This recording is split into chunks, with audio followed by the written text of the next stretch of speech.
Employees Union of Massachusetts.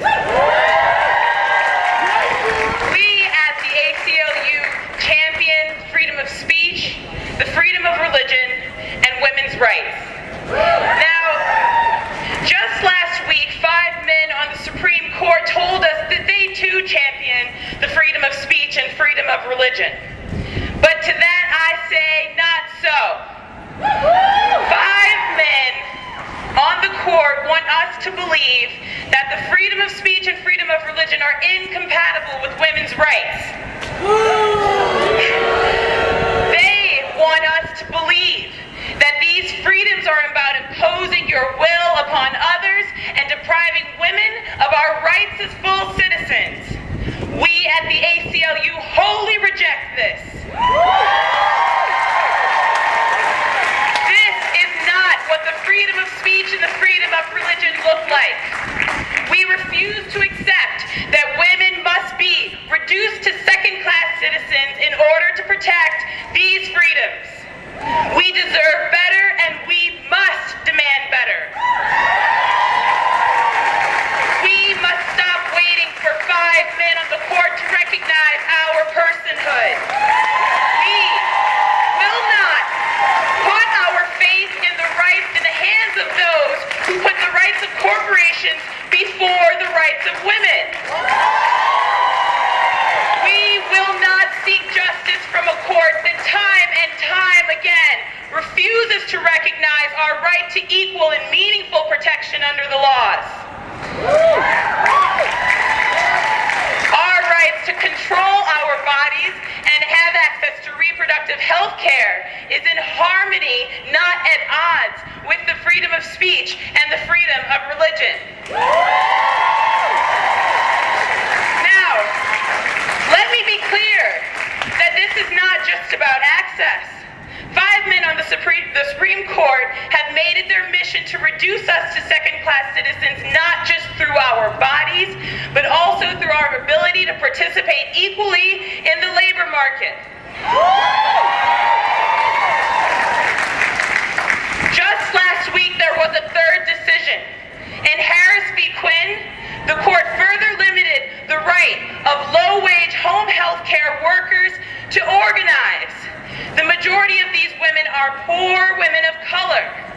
This makes it more difficult for these women to demand equal treatment in the workplace and to provide for themselves and their families.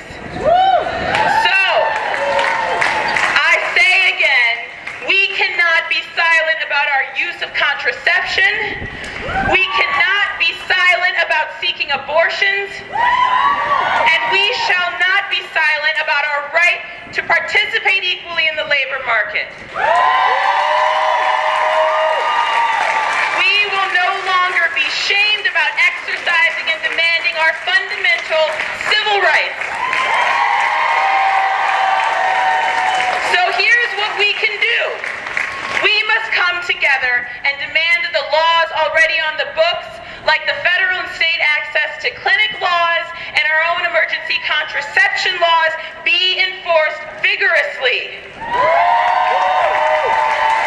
We must talk openly with our friends and loved ones about our use of contraception and our use of abortions so that these topics will no longer be taboo. And we must advocate to our friends and families and colleagues for the rights of poor women to unionize and demand equal treatment in the workplace. We will be heard in our homes, in the streets, in the legislature, and in the court, and most importantly, we will demand our rights, and we will not rest in our struggle for civil rights. Thank you.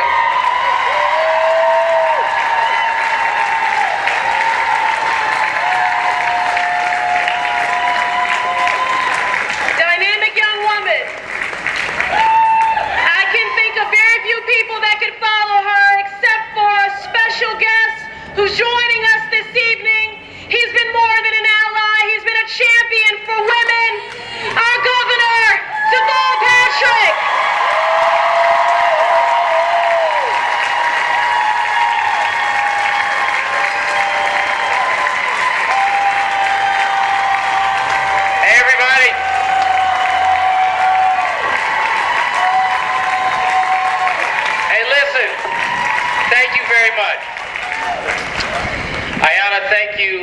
thanks to all the organizers and especially all of you for coming out today, for caring about this issue, for caring about each other, your neighbors, your family members, your mothers and sisters, my daughters. Thank you for caring about them. I just wanted to come by and tell you not to be discouraged. Don't be discouraged. That will be a hard message for some of you to hear right now. It's hard to quite process, for me certainly, maybe for some of you, that somebody's right of expression is somehow compromised if they can't get up all in my right to protect my choice and my medical decision.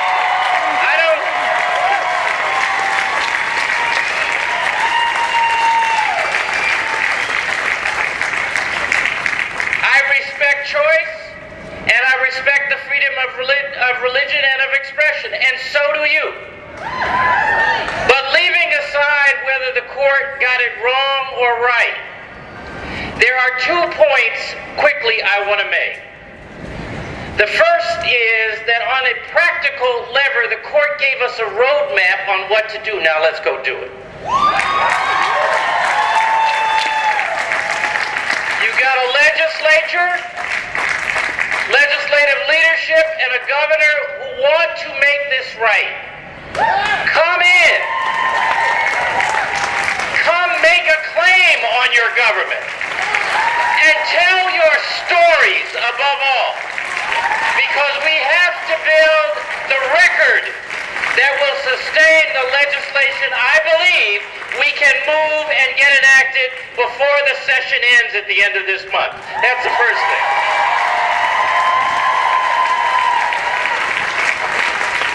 But like I said at the outset, I want to tell you not to be discouraged. You know, there was a time when the Supreme Court said that there weren't any rights for me that white people needed to acknowledge or care about. Once upon a time, that was the law of the land. Once upon a time, it was the law of the land that same-sex couples couldn't marry. In Massachusetts or a whole other places, that used to be the law of the land. But one by one, courageous citizens who said that there ought to be a fundamental justice, not just in our personal choices, but in our laws themselves, who came out and told your stories and organized and kept coming back after the setbacks and kept insisting that the arc of the moral universe needed to bend toward justice. So don't be discouraged. Don't be discouraged. Be busy. Be engaged. Be organized. Be active. Make your claims on your government, on your community. Because we are better when we pull together and when we turn to each other rather than on each other. God bless you. Let's get this done right.